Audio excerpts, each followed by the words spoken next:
welcome back to another podcast, I guess. Horror podcast.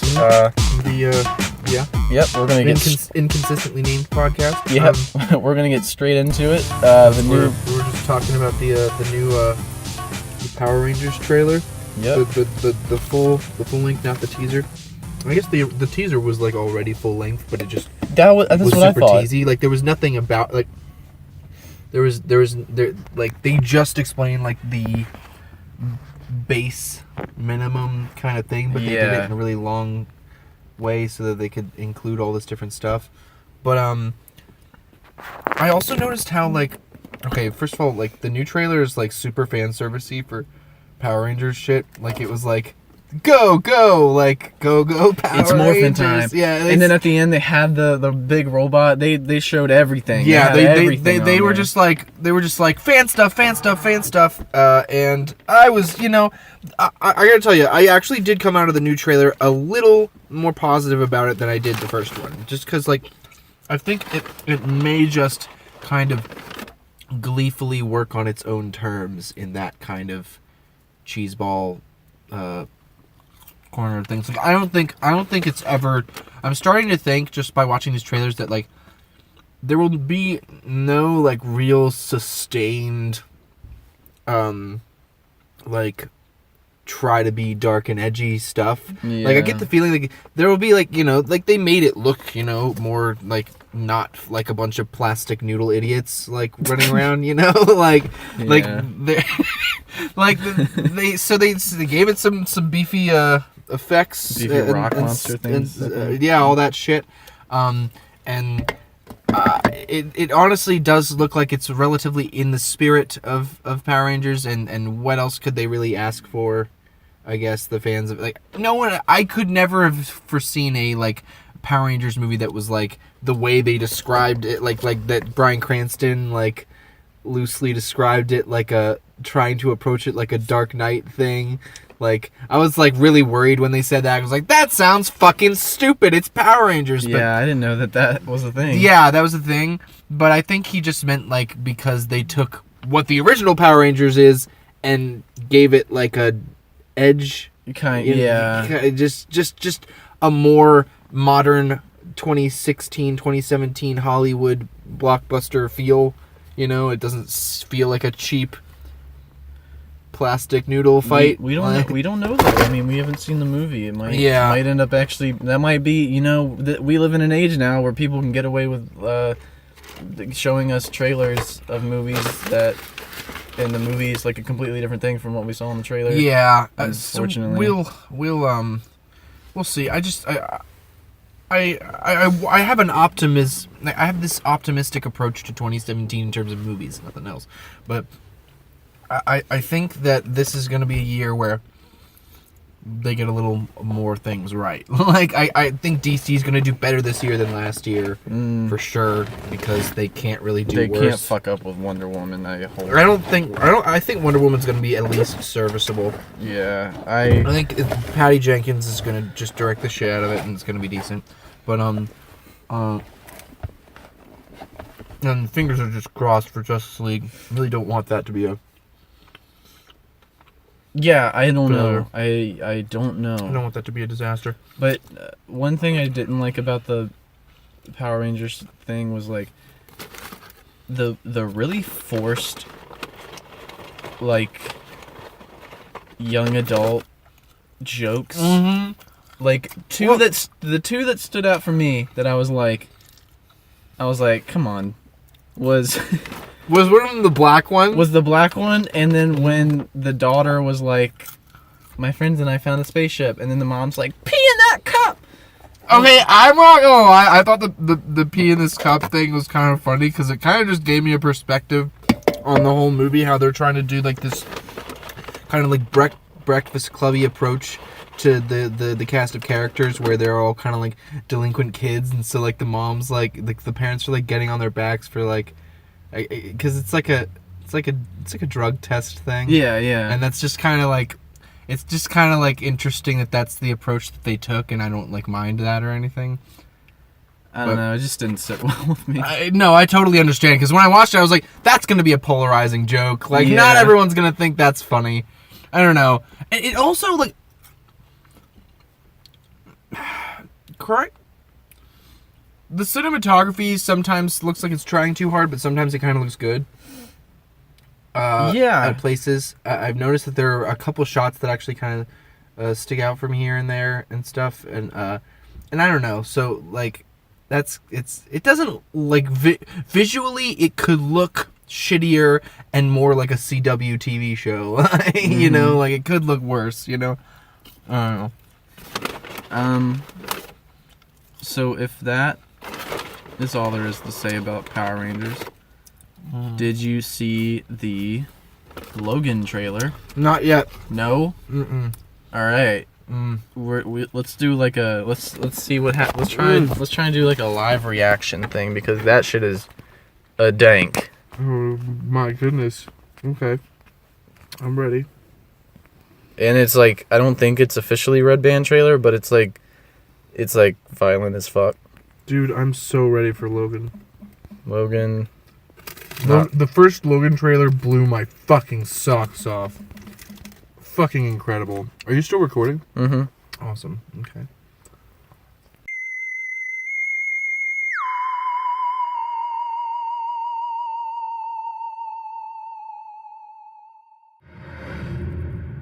Still have time.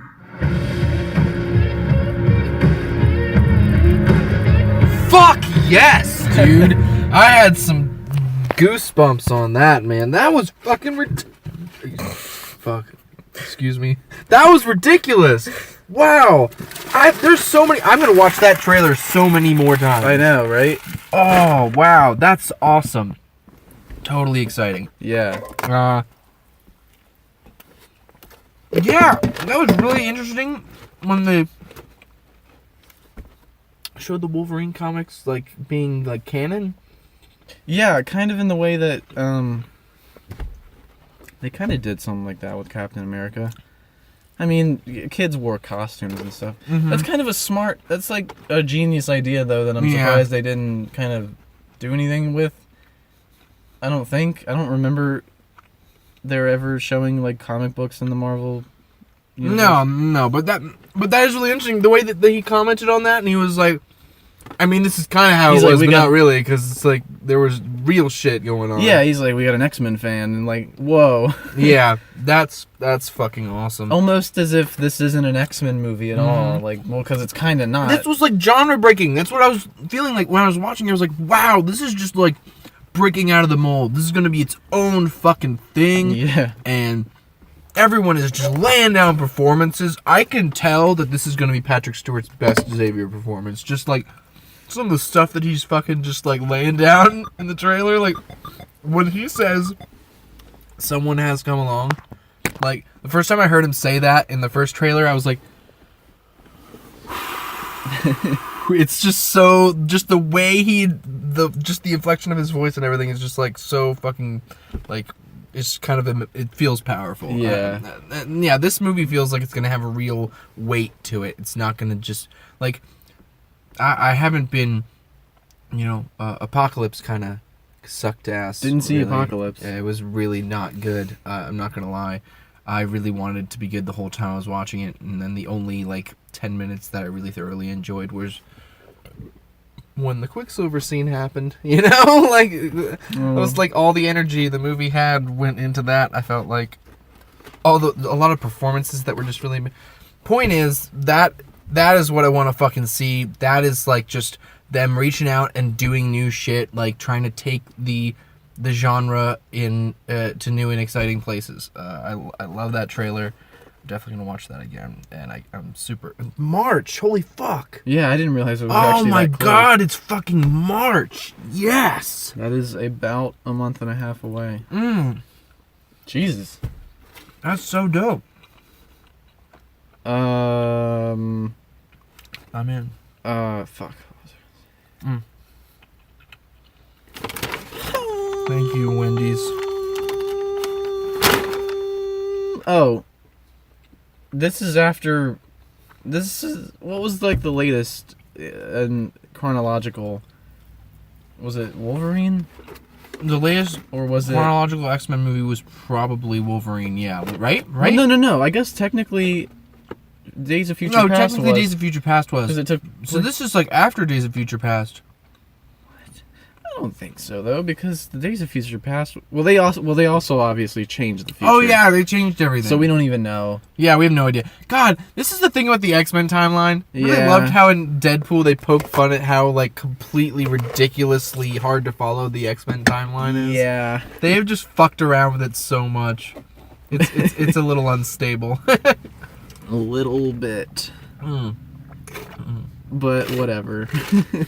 No, I've had a good time with it. Yeah. Overall, I'm glad it happened. You know, because X-Men was kind of the start. Was part of the start of good big screen comic book adaptations. Yeah, no. X-Men and Spider-Man, Sam Raimi's first Spider-Man movie were like the things that like brought to the forefront the idea that we could do this stuff. Mm-hmm. We could have these big, bombastic, fun adventure movies with superpowers and shit, and have them like be good. I don't know. I think it's pretty great. Fun fact: Dennis and Mac. I just saw it's all like 50 facts about It's Always Sunny. Mm-hmm. Dennis and Mac were like contenders. Dennis was a contender. No. Mac was a contender to be Chris Pratt's character in Jurassic World.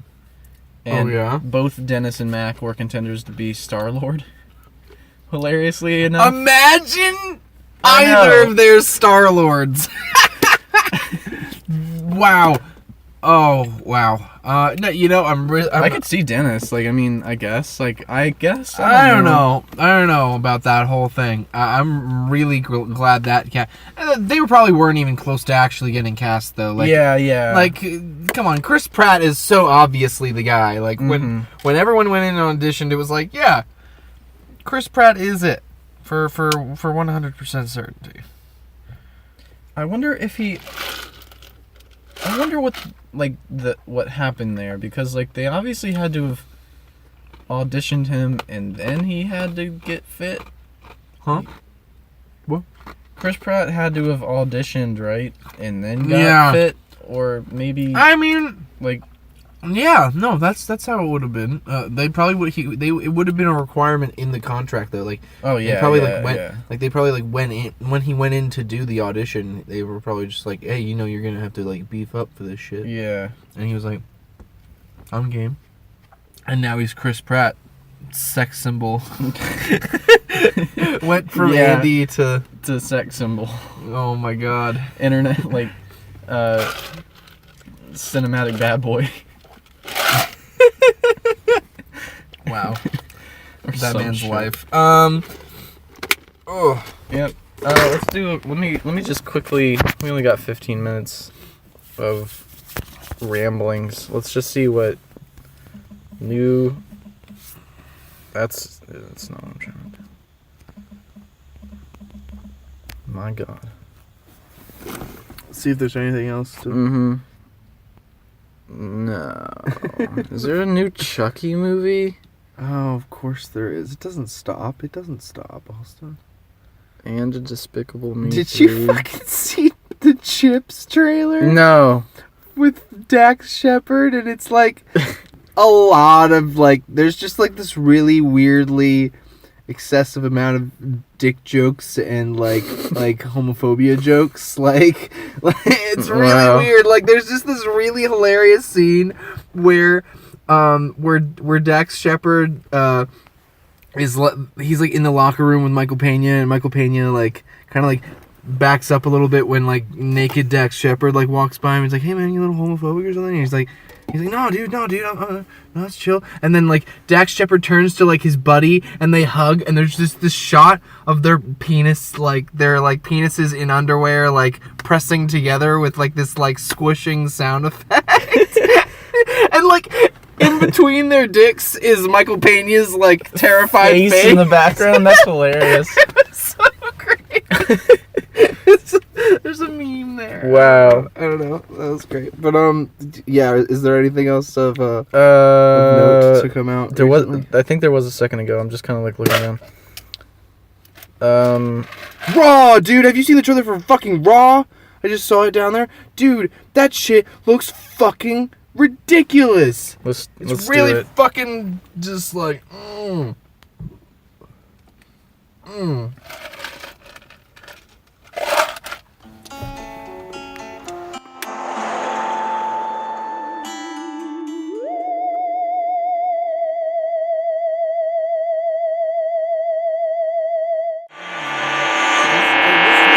Premise is like bonkers, but like this vegan chick, like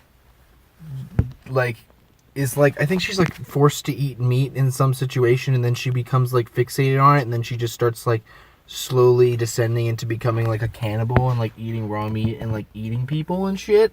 And it's like this like psychological like horror, like weird fucking. I don't even know, man, because all I've seen is the promotional material and heard people talk about it, and I read the synopsis and stuff, but it looks fucking, like... That's pretty crazy. I just think that's probably going to be another one of, like, the... Like, we've had a string of good horror movies lately, and I think that's going to be another nice addition to what we've had going on lately.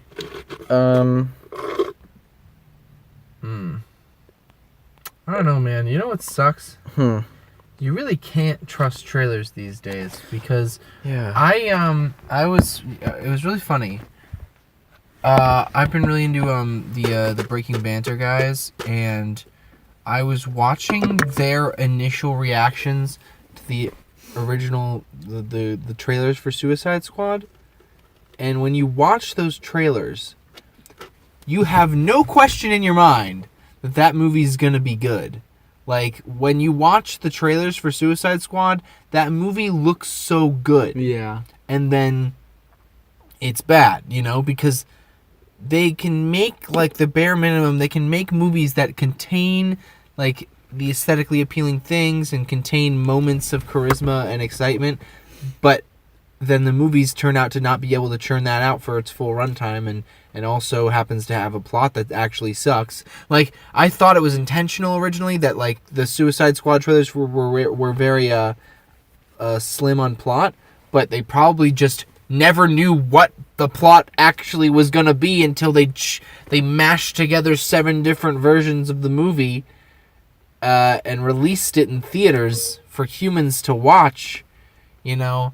And so it really sucks because I look at the Wonder Woman trailers and I look at like trailers for things nowadays, and I have to think about the fact that despite all the indicators that this is going to be a good cinema going experience, whatever I'm looking at the promotional material for may just fall flat on its face. Yeah. Like Suicide Squad, when I went to see it, I was so convinced by all the promotional material that the movie like couldn't be like that bad. So when I went to see it, in my head I was watching it like it was good, but I was in the back of my mind I was like, pace is slowing down.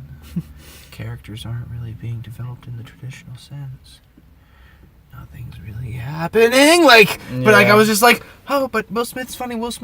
Margot Robbie's funny. Jai Courtney's funny. It's okay. It's okay. It's gonna like, be okay. I was just like, I felt like I was just like traumatized and huddling in a corner. Yeah, you're just in shock the entire time. Yeah. You know, Suicide Squad is like the prime example for me. Like, see, at least the Batman v Superman trailers kind of started to indicate later on that movie wasn't going to be as good as we wanted it to be. Yep, because of the fucking Doomsday thing, which completely, like, first of all, look, it was a bad idea in the first place to do the Doomsday thing, but had they at least left it until the movie for us to... They didn't need to sell it anymore, dude. They didn't need to sell the movie anymore. They didn't need... It's called Batman v Superman, okay? So they could have at least not shown us that so that when it happened, it would actually, like, at least have energy of surprise when we, like, find out that it happened, you know? Like... But it still sucks, and it's still dumb, so it sucks anyways. So the point is that, yeah, at least the trailers for Batman v Superman, like, kind of indicated to us that it wasn't necessarily going to be amazing. But all the trailers for Suicide Squad were just consistently, there was never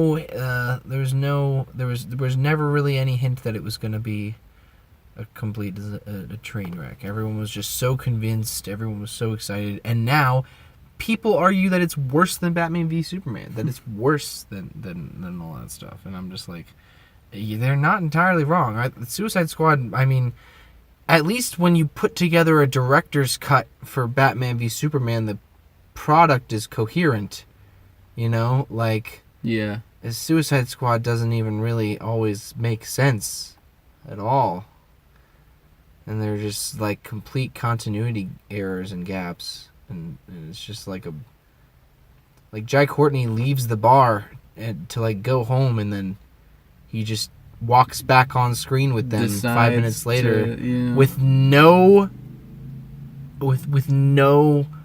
explanation at all, like zero explanation at all. Not to mention Viola Davis getting like tentacled in the face and shit, and she's just fine, and then it's like, how the fuck are you not dead? And it's like, no answer. Like, we don't know how she's not fucking dead, but she should be. It's just weird. It's just fucking weird. I wonder what was going through their minds when they're... I bet when they were filming that, and they were like, hey, Will, say, like, how the hell are you not dead? That'd be funny. And they'd be like, oh, that would be funny. That'll totally work on screen. Yeah. That'll totally fix the fact that we, like, didn't write an explanation.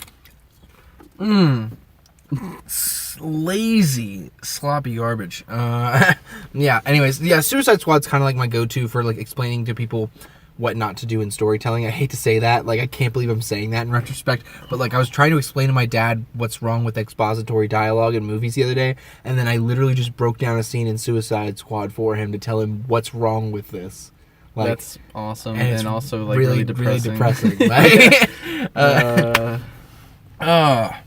Oof. Yeah. Anyways, I guess we're gonna end it on the low bar, low note. The second we bring up 2016 stuff. Kill myself. Okay. Hey, Pirates of the Caribbean.